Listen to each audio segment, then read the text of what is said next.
Hey everyone, it's me Hamzain. You are watching HTDX। Welcome back to the channel. History से related आज का video है जो कि सबके लिए इंटरेस्टिंग होने वाला है। बहुत सारे लोगों के सवालों के जवाब मिल जाएंगे, हमें भी कुछ सवालों के जवाब मिल जाएंगे। तो वीडियो का टाइटल जो लोग पढ़ चुके हैं, ओके, जो मेरी तरह हैं जिनको नहीं आती समझ, तो हमने ट्रांसलेट किया है। और वीडियो का टाइटल है जी, कौन था कौन था भारत की पार्टीशन का जिम्मेदार। जिम्मेदार लिखा है, मैं जिम्मेदार कह रहा हूँ, थोड़ा सा शायद है डिफरेंस है डायलेक्ट्स का, है ना। Who was responsible for Indian partition? तो बहुत सारे हैं।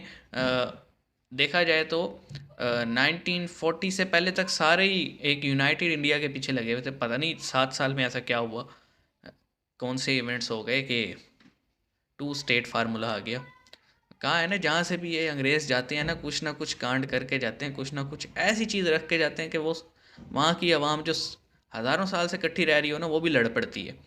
इंडिया पाकिस्तान, इसी तरह फ़लस्तीन, इज़राइल, ठीक है, और भी है, उसको देख लें आप, सूडान को। जहाँ से ये अंग्रेज़ निकलते हैं ना, वो मुल्क डिवाइड हो जाता है बिल्कुल। तो शुरू करते हैं, देखते हैं 3 2 1 एन। दोस्तों, आपने देखा होगा कि भारत के पार्टीशन के लिए कभी जिन्ना तो कभी कांग्रेस या फिर कभी कांग्रेस, कभी गांधी को ब्लेम गांधी किया जी। जाता है। मुद्दा नहीं बल्कि पॉलिटिकल मुद्दा बन चुका है। कांग्रेस जैसी अच्छा। कई पार्टीज इस बात को पूरी तरह से नकारती हैं और दूसरी तरफ रूलिंग पार्टी के कई लोग गांधी जी को ही पार्टीशन के लिए ब्लेम करते हैं। और अगर ये सच है कि ओ, पार्टीशन के लिए कांग्रेस ही जिम्मेदार थी, तो आखिर कैसे? क्या कांग्रेस पार्टीशन नहीं, चाहती थी या फिर उनकी कुछ गलतियों के सारे ही कारण जिम्मेदार थे, पार्टीशन मैं हुआ? समझता हूँ। आज इन्हीं सब सवालों के जवाब हम इस वीडियो में तलाशने की कोशिश करेंगे, जल्दी तो अंत तक कह बने लें, रहिएगा जल्दी हमारे वजह साथ। थी। लेकिन वीडियो शुरू होने से पहले अगर आप चैनल पर नए हैं या आपने अभी तक चैनल को सब्सक्राइब नहीं किया, सब्सक्राइब तो कीजिए चैनल को सब्सक्राइब करना और बेल आइकन दबाना बिल्कुल ना भूलें। किसी भी एक ज़रूर। इंसान पर बंटवारे के लिए दोष मढ़ देना एक काफी आसान रास्ता है, लेकिन आज हम आपको 3 मेजर पॉलिटिकल इवेंट्स के बारे में बताएंगे, जिसके बाद आप ओके, खुद ये फैसला ले सकते हैं कि बंटवारे के लिए कौन जिम्मेदार था। इसमें पहला बड़ा अभी पॉलिटिकल तो मेरा इवेंट था स्टेटमेंट है कि गांधी का सारे ही हैं। भारत आना। 1915 में जब गांधी वापस भारत लौटे थे, तो उन्होंने कांग्रेस ज्वाइन नहीं की थी। उस वक्त कांग्रेस में मोतीलाल नेहरू, मोहम्मद अली जिन्ना, स्वामी श्रद्धानंद, एनी बेसेंट और बाल गंगाधर तिलक जैसे बड़े लीडर्स माने जाते थे। और यह ओके। तय था कि कांग्रेस की कमान आने वाले समय में जिन्ना, तिलक और फिर स्वामी श्रद्धानंद जैसे लोगों के हाथ में आएगी। गांधी के भारत लौटने के बाद ये सब बदल गया। गांधी ने अगले 2 साल पूरे भारत की यात्रा की और बिहार के चंपारण में अपना पहला सत्याग्रह किया। इस एक इवेंट के बाद अचानक से गांधी जी पूरे भारत में पॉपुलर होने कांग्रेस के लगे। वो हो गए। इसके बाद एक इवेंट के बाद अंग्रेजों ने रॉल एक्ट पास कर दिया, जिसने प्रेस की कॉलेक्ट। आजादी को लिमिट करने का प्रयास किया, जिसके खिलाफ हाँ, गांधी जी जिस ने पे एक गांधी बड़ा साहब ने आंदोलन वो लीड किया किया। था। इस समय तिलक देश से बाहर थे, क्योंकि वो इंग्लैंड में अपने खिलाफ हुए केस को लड़ रहे थे। जब तक वो केस खत्म करके भारत लौटे, गांधी ने खुद को एक बड़े लीडर के रूप में स्टैब्लिश कर लिया था। तिलक की 1920 में ओके। मौत हो गई। एनी बेसेंट और स्वामी श्रद्धानंद जैसे लोग भी अब हाशिए की तरफ चले गए थे और बचे थे जिन्ना और गांधी। जिन्ना एक सक्सेसफुल लॉयर जरूर थे, लेकिन वो गांधी की तरह कभी एक मास लीडर नहीं बन पाए थे, क्योंकि तब की कांग्रेस लोगों के बीच में इतनी पॉपुलर नहीं थी।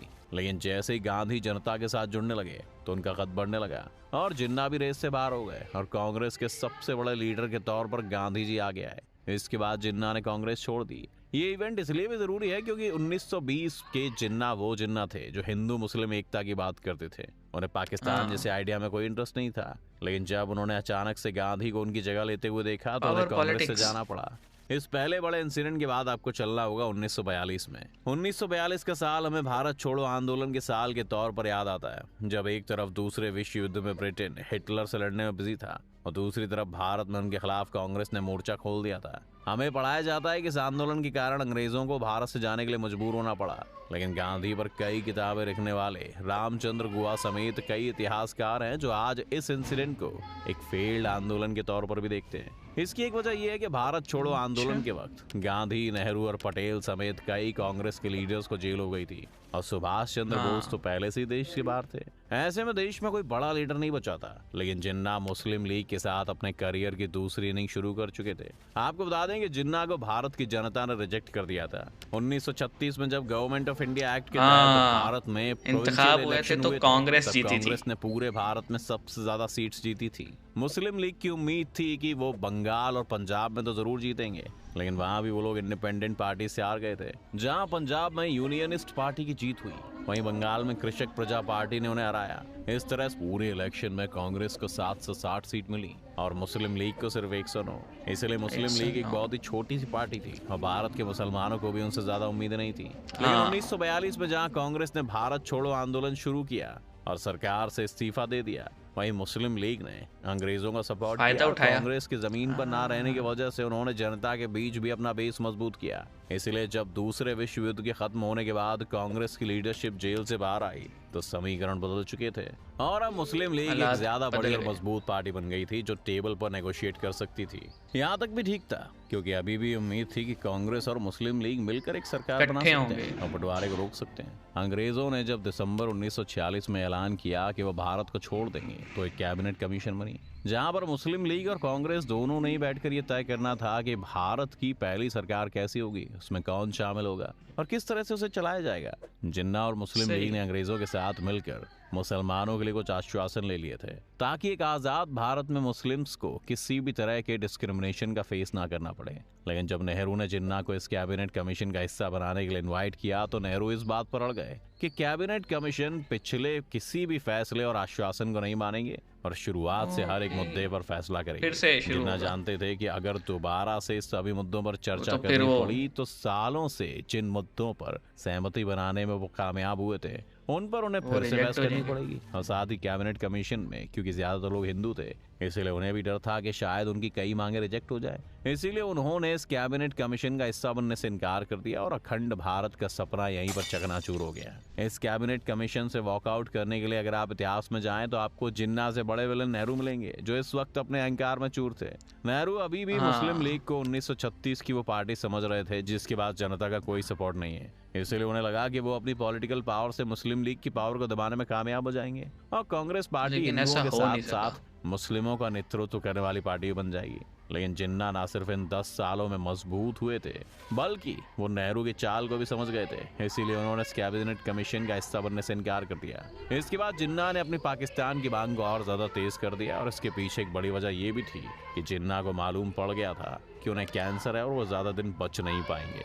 ऐसे में टीबी उन्हें था। हर हाल में अपनी मौत से पहले कोई गल। पाकिस्तान की डिमांड को पूरा करवाना था। यहीं पर कांग्रेस पार्टी से भूल हो गई। कई इतिहासकार मानते हैं कि अगर ये बात कांग्रेस या नेहरू को पता होती कि जिन्ना को कैंसर है तो शायद वो जिन्ना पर तो ज्यादा वो प्रेशर शायद। न डालते और उन्हें हाँ, किसी भी शर्त पर कैबिनेट कमीशन का हिस्सा बना लेते क्योंकि ये बात वो भी जानते थे कि जिन्ना के अलावा मुस्लिम लीग में ऐसा कोई भी बड़ा और कोई लीडर था नहीं नहीं। है जो उन्हें चैलेंज कर सकता है। अगर 1947 में एक अखंड भारत आजाद होता तो 1952 के इलेक्शन से पहले ही जिन्ना की मौत हो चुकी होती और कांग्रेस जिस कदर उस वक्त देश में पॉपुलर थी ये लगभग तय था कि वही पॉलिटिकल हाँ, पावर को विदाउट कंट्रोल जिन्ना करती। इसे आप एक मुस्लिम वापस टैक्टिकल कांग्रेस एरर को भी कह ज्वाइन सकते करते। हैं। लेकिन हम जानते हैं कि जिन्ना भी एक चालाक पॉलिटिशियन थे इसीलिए उन्होंने अपनी बीमारी की बात सभी से छुपा कर रखी। अपने आखिरी हाँ, दिनों में जिन्ना इतने उत्तेजित हो बड़ा गए थे चालाक कि वो था। जिन्ना कभी हिंदू मुस्लिम एकता और बातचीत के रास्ते पर चलने की जो बात करते थे उन्होंने पहले मुसलमानों के लिए एक अलग देश की मांग करनी शुरू कर दी और फिर उस देश को लेने के लिए उन्होंने डायरेक्ट एक्शन डे का भी ऐलान कर दिया जिसकी वजह से बंगाल समेत भारत के कई मुस्लिम बाहुल राज्यों में हिंसा भड़क उठी और उस दबाव में आकर कांग्रेस और माउंटबेटन को आखिरकार जिन्ना की पाकिस्तान की मांग को मानना ही पड़ा। खैर यहाँ पर यह कहना भी जरूरी है कि कांग्रेस में कोई नहीं चाहता था कि भारत का बंटवारा हो लेकिन उनकी कुछ गलतियों ने जरूर बंटवारे के रास्ते को आसान मजबूर बना कर दिया। दिया। 1956 में दिए गए एक इंटरव्यू में नेहरू से एक पत्रकार ने जब ये पूछा कि उन्होंने भारत का बंटवारा क्यों उन्हें दिया तो उन्होंने ये कहा था कि वो कभी नहीं चाहते थे कि भारत का बंटवारा हो लेकिन वो जिन्ना और मुस्लिम लीग से लड़ते लड़ते थक गए थे और उनके पास बंटवारे के अलावा कोई ऑप्शन नहीं बचा था। तो ये वो कुछ इतिहास के लम्हे थे जो अगर अलग होते तो फिर शायद वही भारत बात का होगी ना, बंटवारा पावर ना पॉलिटिक्स थी। होता। अभी आपकी चॉइस है कि आप इसके लिए जिन्ना नेहरू गांधी को ब्लेम करना चाहते हैं या फिर बस समय को। वैसे आपको क्या लगता है कि वक्त, हालात, और तो मेरा ख्याल है कोई रीज़न नहीं हो सकता। और जो मैंने स्टार्टिंग में बात की थी कि हर हर बंदा ही जिम्मेदार था अपने अपने लेवल पे, और मैं अभी भी यही कहूँगा क्योंकि देखिए ना, ईगो आ गई थी।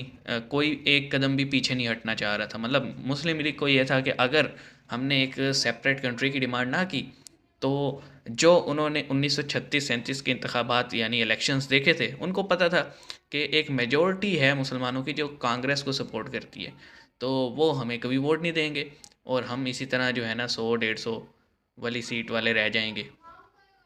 और अगर उनको ये पता था कि अगर कोई हमें अलग टेरिटरी मिल गई तो फिर तो हम ही हमें।